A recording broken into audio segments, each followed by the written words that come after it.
change management is change management. So as we're talking about all of this, I think the skills that I have through technology are the same skills that I've had to deploy as we've tried to improve it. And in some ways, it's actually easier with safety and security because people really do, like, no one's like, no, I don't want to have safety at my school. Welcome to Learning Through Technology, a K-12 EdTech podcast proudly presented by STS Education. I'm Alex Inman, founder of Educational Collaborators. And I'm Bob Cerruti, founder of the EdTech Group. We're here to bring educators together, helping them unlock the full potential of learning through technology.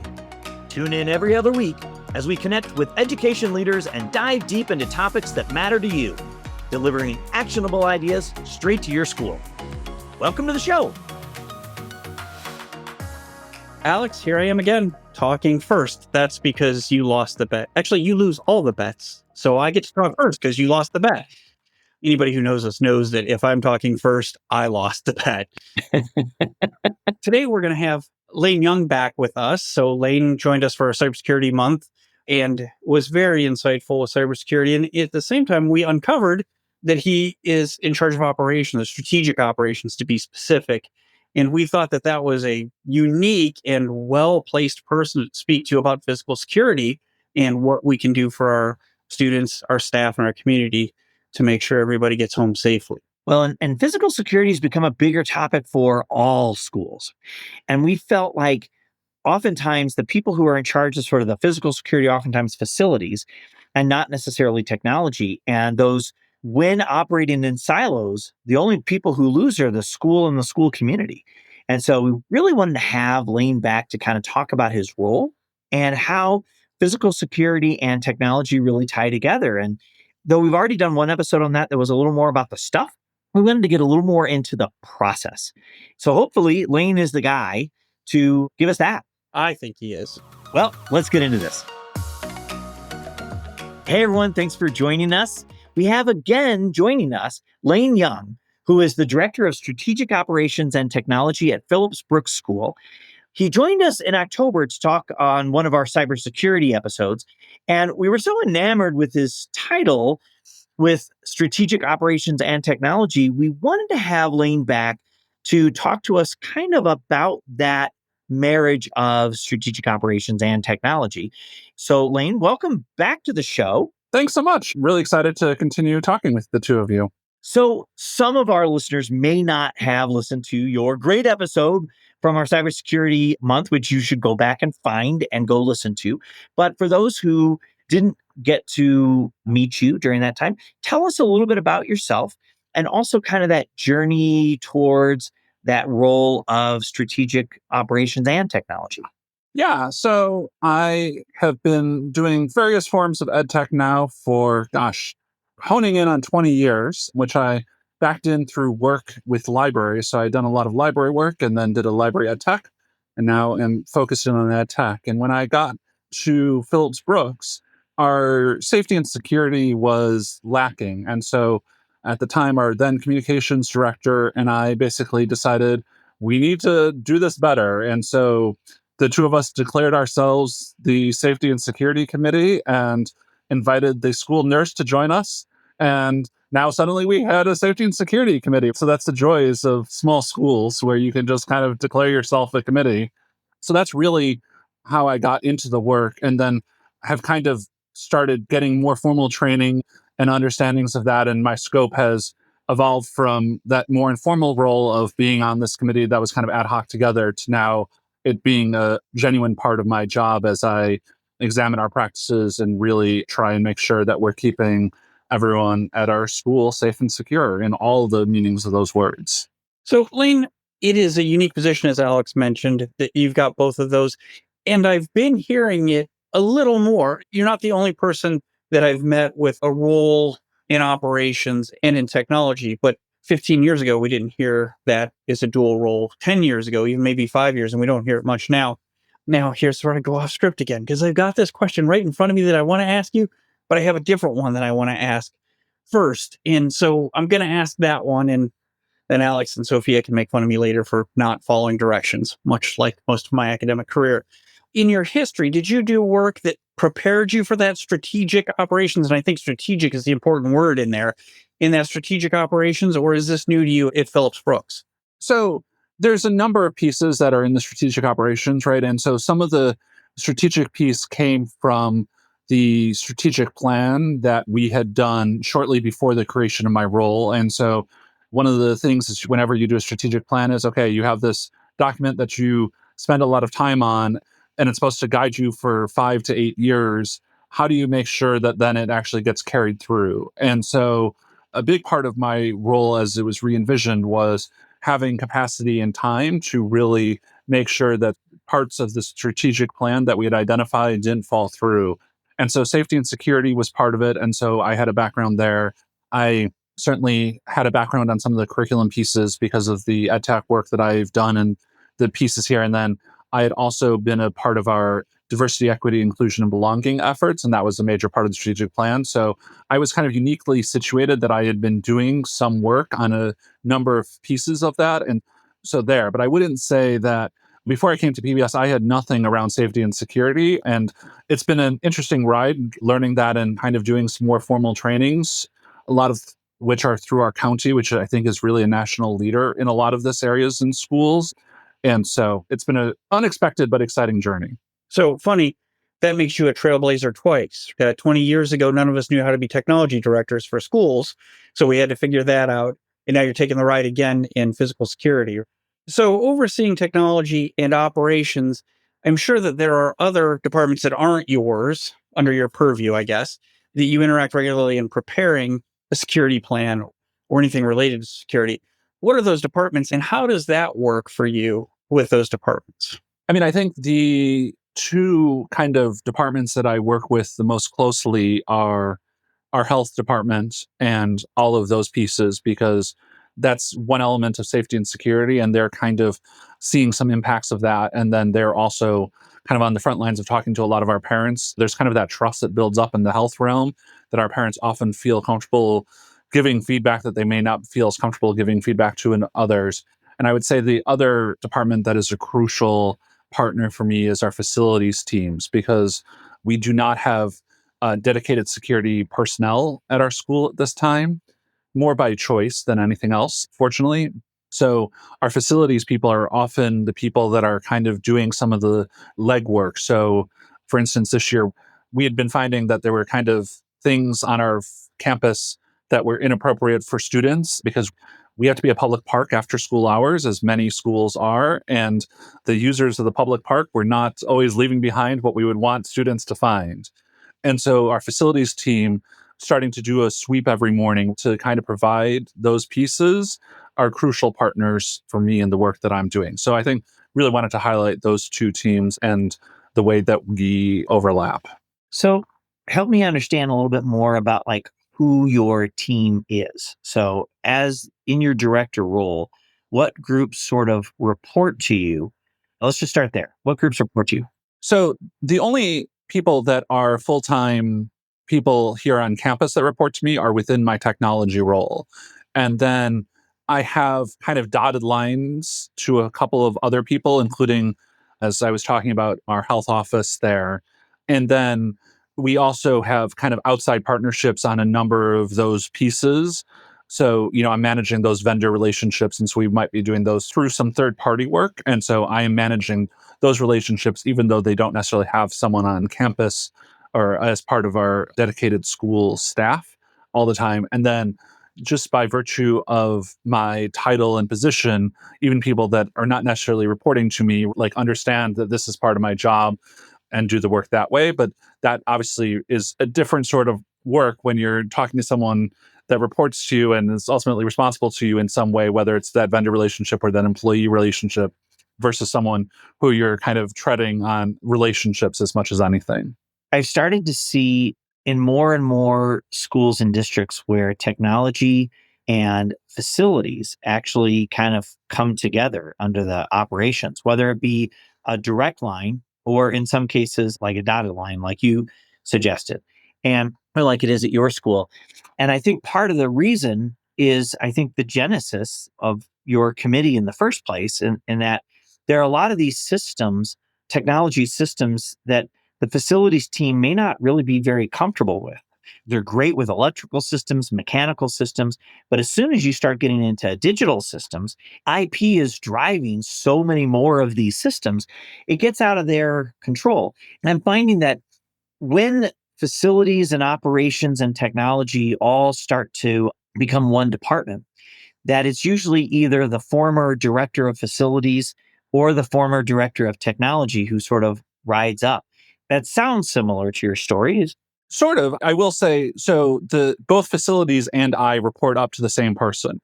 So that certainly helps facilitate some of those pieces. When we were formulating my role, we did discuss briefly, does it make sense to kind of formalize other people? And we felt that there was enough kind of going on what we were doing technologically at our school at this time.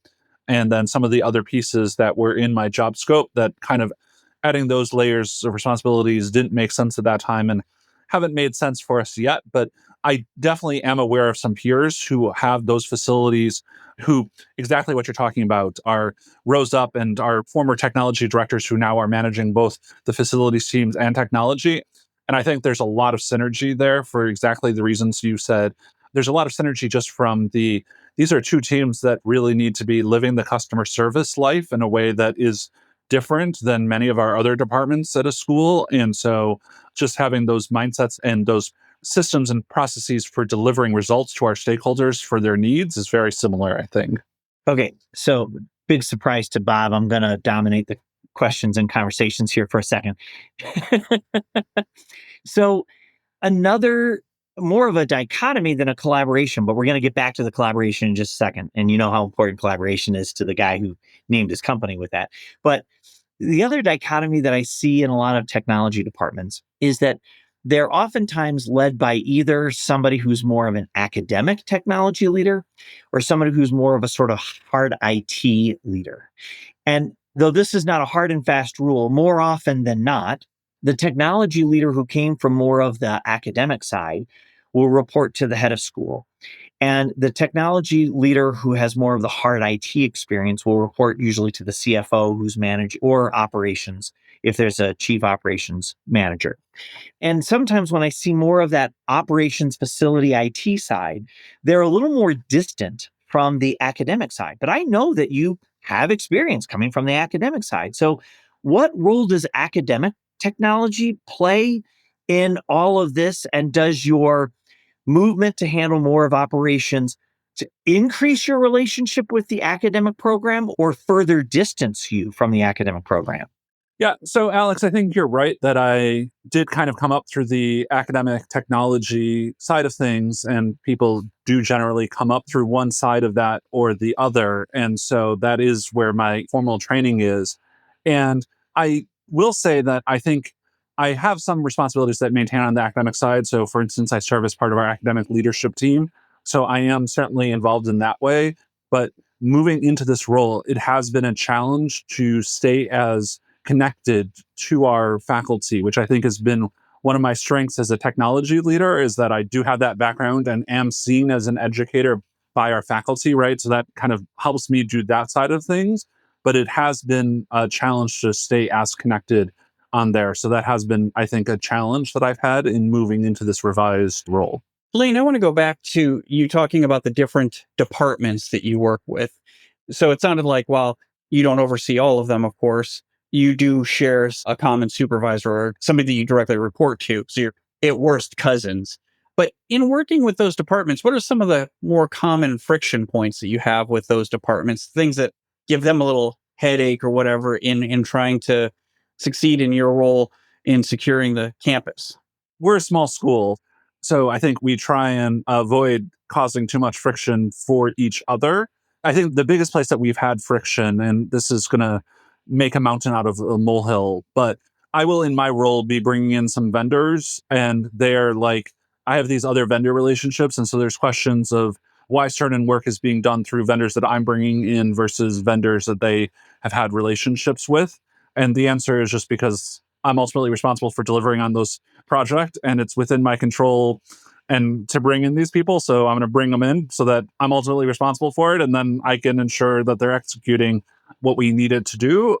But I think that part has been really useful, but I think I'm pretty fortunate that I really think of myself as in the relationship business. And so really trying to, I think with facilities, especially, each of us have a deep appreciation for what the others are doing and try and do things to make each other's lives easy. So facilities is, for instance, has been on an island with their kind of ticketing system.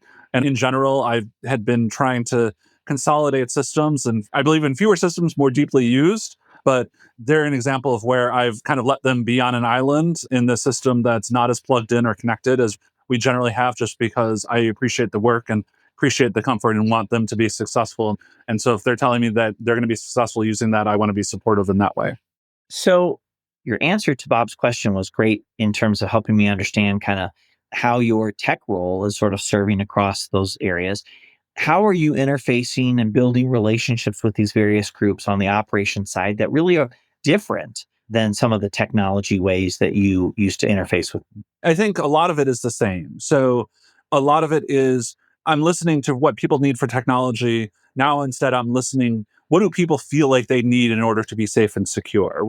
So I always want to kind of start with listening. It's ironic on a podcast where I'm doing a lot of talking that I talk about the importance of listening, but I really do believe it. That's all right. That's how I host these things. You found a kindred spirit in Alex where he talks and considers it listening. Yeah. No, I do genuinely try and listen. But so a lot of it is listening. And then it's about sharing, change management is change management. So as we're talking about all of this, I think the skills that I have through technology are the same skills that I've had to deploy as we've tried to improve it. And in some ways, it's actually easier with safety and security because people really do no one's like, no, I don't want to have safety at my school. Like the vision for what that is might be different, but that is different than, no, I don't think I need technology to be a successful teacher. Even in 2024, I find that there are still educators that are coming with some version of that mindset, but no one is saying, no, I don't want to feel safe at my school. So in some ways, that's a really great leverage point. So as I'm trying to do stuff and trying to introduce new things, if I introduce a new system and I'm saying, here are the ways that we think this is going to make us more safe, there's a willingness to try it. And that doesn't always mean that people ultimately go there. But I do find that there's a willingness to try if I explain the how and why of the safety piece that is different than the technology side. So, Lane, can you maybe dig in and give us a specific example of that? So as an example of that, I think we have really placed an emphasis. We have a more porous campus than we would ideally like. There's more ways to kind of get onto our campus than ideally we would like. And we're looking at ways of changing that. But as I mentioned earlier, we have to still maintain our ability to be a public park. And so there's kind of limits to how much we can to funnel people in certain ways. And so we've had a major focus on making sure that everyone that's on campus during the day is badged in an appropriate way this year. And that has involved work from everyone that we're like, we need everyone. If you see someone, even if they're a parent, we need everyone to kind of be willing to have that slightly uncomfortable conversation with this person you don't know in whatever way, even if you think they're a parent, and say, hey, I noticed you don't have a badge. You just can go pick that up at the Welcome Center. It's really important that everyone does this for the safety of our children, and kind of giving them that language, but also asking people to take that slightly uncomfortable step. And I think we've had some success with that in a way that when we ask people to take some slightly uncomfortable steps, maybe with technology or take that risk, that it's kind of harder to get them to take that little bit of risk or do that little bit of discomfort. Hey, we don't mean to interrupt, but we're going to take a little break here to deliver this brief message. Are you ready to revolutionize your classroom? Join us at FETC 2025, the premier conference for education technology, from January 14 to 17 at the Orange County Convention Center in Orlando, Florida. Connect with thousands of educators, discover innovative tools, and gain insights to enhance your teaching. Register by January 13th to take advantage of our standard pricing and use promo code TechLearn2025 for an additional 10% off. Visit FETC.org to register now. ViewSonic is your go-to technology partner for engaging students, fostering collaboration, and elevating learning outcomes. Offering a broad array of future-ready audiovisual solutions, training, and tools that adapt to your school's changing needs. ViewSonic is more than a brand. It's your educational edge. Explore the possibilities today at viewsonic.com/edu. Imagine a future where students can access tools that spark learning, growth, and creativity. At Lenovo, our K-12 solutions are designed to create a world where EdTech tools are safe and secure, engaging and easy to use, and built for productivity wherever learning takes place. We partner with customers and value lasting relationships. We work closely with you to assess your needs, evaluate options, and customize solutions. We understand the dynamics and trends shaping K-12 today and tomorrow and how they affect your specific situation. We can help you plan wisely to deploy and scale solutions that will deliver the best student and teacher experiences and improve learning outcomes. We do this all while implementing the right education technology for your use case and budget. Visit us at the link in the show notes below. Hey there, it's Sophia, executive producer for the show. You know those moments when the episode ends and you're thinking, man, I wish we could talk more about this. Well, guess what? We can. We got this amazing community over on LinkedIn. It's where we share all the good stuff, sneak peeks, cool resources, and quick activities to try out in your school. So here's what I want you to do. Grab your phone, head to LinkedIn, and search for our Learning Through Technology podcast page. Hit that follow button, and boom, you're in. Can't wait to see you there. Lane, now I know why we had you back. Every time you talk, it makes me think of something else to ask about. And there were two things there, and I'll lose them if I don't get them out there. But one of them is you spoke about your school being a bit more porous than you'd like. And I think that probably speaks to every school across the country. But then we also have this, we don't want students going to school in prisons. That's the exact opposite, especially the work I know that we've done together at Phillips Brooks. That's the exact opposite of even more so than other schools. So just like we talked about in cybersecurity, you have that balance. So I don't want you to really tell us about where your weaknesses are, of course, but I do want you to talk a bit about, you had also said, this goes together, you had said you're porous, but you also said are more porous than you'd like. But you also said, nobody says we don't want to secure our kids, but there's not an unlimited amount of funds and it doesn't matter where you are, a public school, independent school, parochial, whatever. So where do you start? I don't want you necessarily to tell us what you've done unless you'd like to, but where do you start in this is what I have for funding? This is how much our community is willing to take inconvenience and going against our open culture to secure our students. So that's a really tough conversation to have. And I think that's where you're uniquely qualified to tell us how to lead that as technology directors or operations. So I think, one, it's a lot of incremental pieces. And I think there is far more opportunity to do a series of incremental changes around safety and security that people can appreciate and not feel overwhelmed by, rather than I found with technology that if you're constantly rolling out new technology initiatives, people are like, whoa, hold on there. But again, the mindset does seem to be different around safety and security. And so we are able to kind of just say, okay, good job us on this last piece. And now we're ready for this next piece because there is this vision of what we want and we're hopefully going to get there. I do think something on the kind of funding aspect that you get at is that I have found that I have to be more flexible with funding around safety and security. And let me give you an example of that. We have been planning to do some work around trying to remedy some of the porous campus pieces that I was talking about. But we have a tremendous amount of outside space here in California. We have like one hallway in the entire school. So all of our hallways are outside, essentially, right? We're going outside. And we have a number of eucalyptus trees on campus, and the eucalyptus trees branches were falling and creating hazards for people. We hadn't had anyone hit by a falling branch, but it was just a matter of time. And so funding that we had for other safety and security routes needed to be reallocated to taking care of our eucalyptus tree problem, because that was our biggest threat for safety and security at the moment. And so that is continuing to be a major investment that we're making around trees that we had not planned on making in 2024. So that ability to pivot, I find, is far more common in this role than it is with technology, where I am, through kind of good process, able to say, I'm spending more money on AI than I predicted 3 years ago, but I'm not spending more money on AI this year than I thought I was going to spend at the start of this year. And so that ability is something different here. Lane, you remind me that we talk to people across the country, but we have our local perceived notions of what schools are. When I was a kid, pop culture reference for Sophia, we'd watch TV shows or movies of students going out to their lockers outside. Well, here in Northeast Ohio, where I'm not kidding, there's 3 feet of snow outside of my window. That wasn't a real thing to us, but you're securing students who literally go outside. And as we've worked more with EdTech and schools in California, that's the real deal. Like kids are not behind locked doors during classes. And that was a comment that I need to make because I picture a school as a all enclosed. But yes, many of the schools that we work with in California are not at all. And I'm jealous. I mean, I came here from the Midwest, and so I appreciate the culture you're talking about, and it's something that I try and continue to appreciate. That is a joy of being here in California. But it's a different kind of challenge.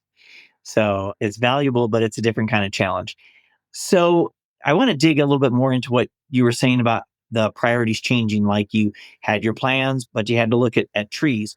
Is it because our notion of safety and security is still kind of immature and evolving? Or is it because the priorities change that rapidly? And how and why is that actually different than your traditional technology?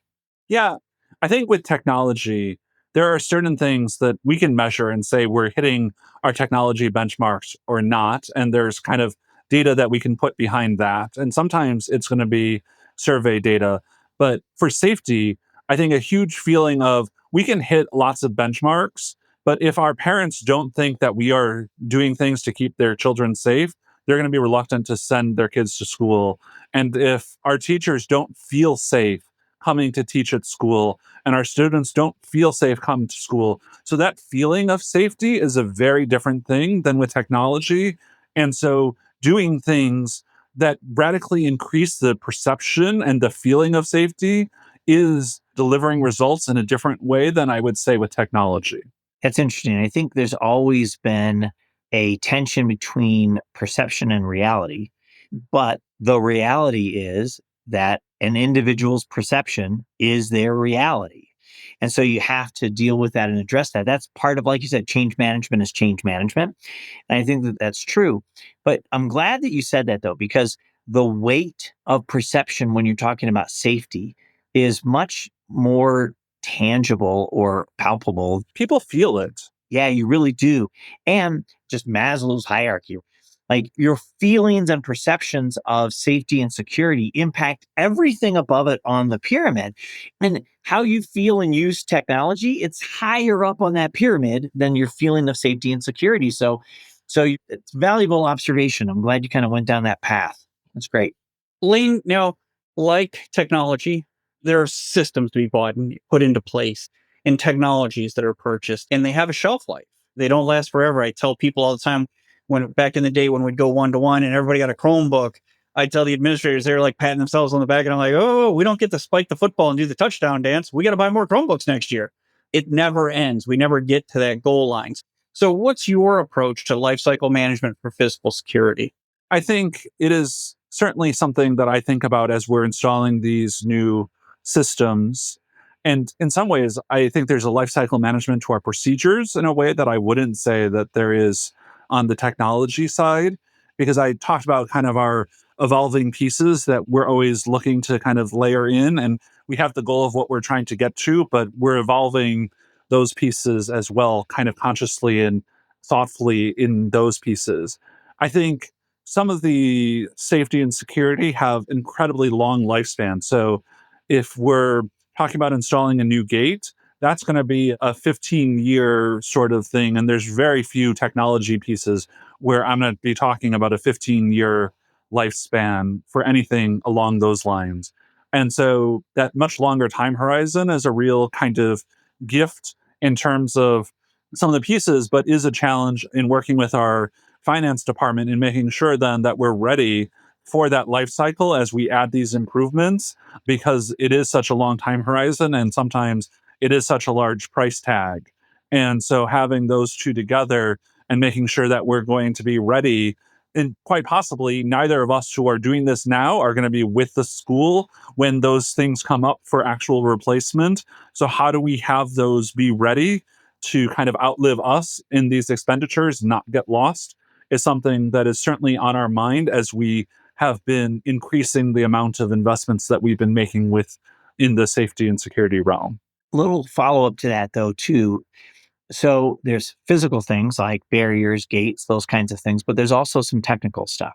And that world is evolving pretty rapidly, right? Like you have your cameras, and the cameras may last for a fixed period of time, but the software that you run on that camera is changing. And how does it interface with your unified communication phone system? And you may have purchased that before you bought the camera, so you didn't think of that interaction. And now it's time to redo your phone system. And now you can tie your phone system to the camera system and the door access control system.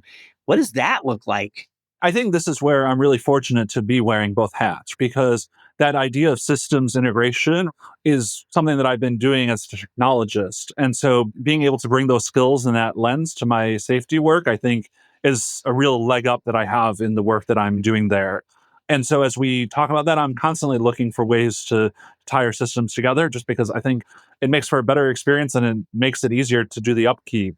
And so that is part of how we're budgeting. And as we're doing plans, that we do put into our plans that, okay, we're going to install these two systems, and then we're going to install the bridge between them, maybe a separate investment that may come out in a different fiscal year, even, but having that be part of our plans. And I'll just briefly say on the camera piece, that's an interesting piece for me because, like, there we're having discussions over where do we upgrade from 1080p to 4K in cameras. So even there, technology is going to make a difference, because there are places where changing from a 1080p to a 4K camera is suddenly going to give us a much better picture that we need, because we're able to zoom in on an area, for instance, that we may not be able to get a clear sense of right now. And so even thinking about that we're not always wanting to do like for like, even as we think about kind of the software pieces, and my cloud license is ending for some camera, we may be looking at changing kind of the physical hardware, even though the camera itself is still decent, or not even decent, but it's still more than adequate for what we're using in some places. Yeah. Well, you've done a great job of actually kind of bringing us full circle from the beginning, which is sort of what's the value of combining these sorts of roles. And I think that Bob and I, in our work in with other schools, we see a lot of places where there really is a silo between those. And so those opportunities to integrate and pull together just don't happen because the people who are responsible for the decisions just don't understand how they work together, or they're just not involved in the decision. So this is great. And I think that these evolving positions in technology, whether they be on the more academic side or the facility side or the operation side or the security side, is really something that a lot of our listeners are dealing with in their own jobs. And so, Lane, it was great to have you again and talk about another aspect of your job that I think is really valuable to our audience. So thanks for coming. Yeah, thanks for having me again. It was such a pleasure to talk to both of you, as always. Well, that was fun having Lane back. I'm glad he came. One of the things that struck me that when we brought the two together was you talked about switching from 1080p to 4K, and you'd be able to see these different views better or whatever. And I thought, you got to talk to the network guy because it's going to impact the network. That 4K flows a lot more bandwidth. And I was like, wait, Lane is the network guy. He's got it. But that's the whole point, right? In bringing it together. Well, and one of the challenges that I think we hear a lot of schools talk about is, when does technology sort of get a seat at the table, right? So about half of the tech directors that I talk to report to the superintendent or head of school or whatever, and are part of the sort of leadership cabinet. And about half report to somebody on the leadership cabinet and are not there. And I think a lot of those schools for whom technology is not on the cabinet or at the leadership table, that's when IT gets brought in sort of too late. And decisions get made, or they go down paths to say, yeah, well, we need this. But nobody thinks about the bandwidth, or nobody thinks about the obsolescence, or nobody thinks about how it is going to impact other aspects of the technology or operations budget.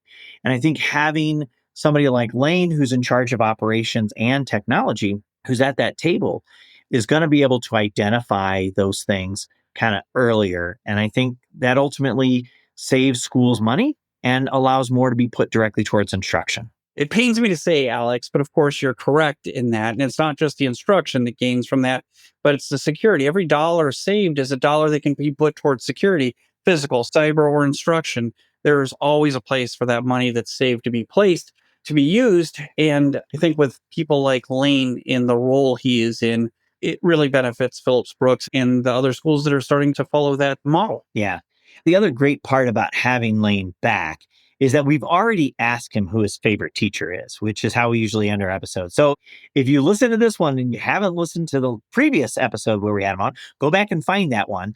And since he didn't answer that, I'm just going to count that as a win for me, Bob, on our ongoing wager. Of course you would, because that would be the first one. Let's count it as not a loss for you, Alex. It's like right third. It's like right third. Count it as not a loss. All right. Until next time, and maybe we'll even get some different people on the show. Until our next episode, thanks for joining us today. Learning Through Technology, a K-12 EdTech podcast, is brought to you by STS Education, a Pacific OneSource company. To learn more about how educators can leverage technology to drive successful educational outcomes, check us out at www.stsed.com. Connect with us by searching for Learning Through Technology in Apple Podcasts, Spotify, Google, or anywhere else podcasts are found. And click subscribe so you don't miss an episode. On behalf of the team at STS Education, thanks for joining us.